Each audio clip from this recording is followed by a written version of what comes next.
baliki e mbiyam Umaru Sambare Boro Seydi Diallo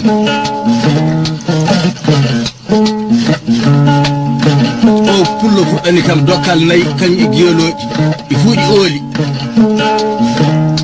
o pullo fof maayi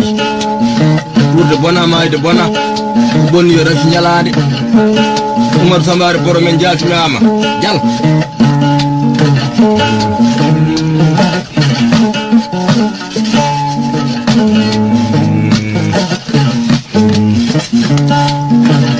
wuri anda ko so maayi ɓeydi majjude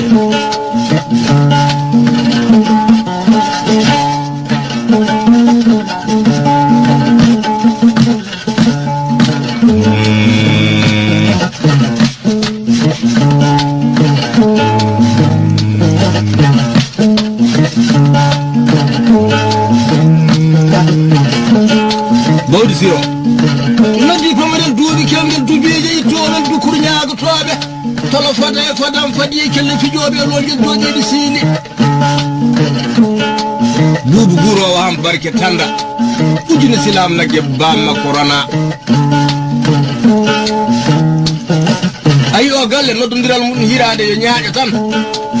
kolte seeɗa e galle ane jaawi waddude masibo sanne Allah faddon en kullum guuli am barke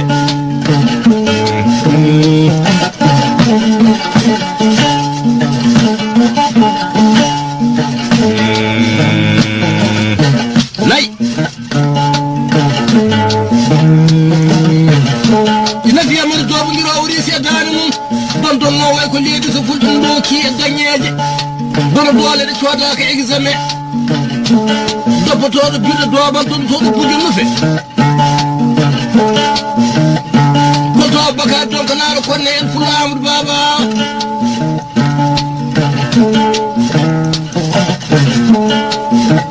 fulla barke Baba fulla boori Baba fulla Jeynaba Baba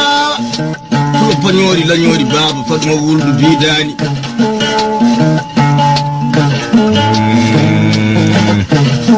o fulla jogani kam saɗɗa huɗo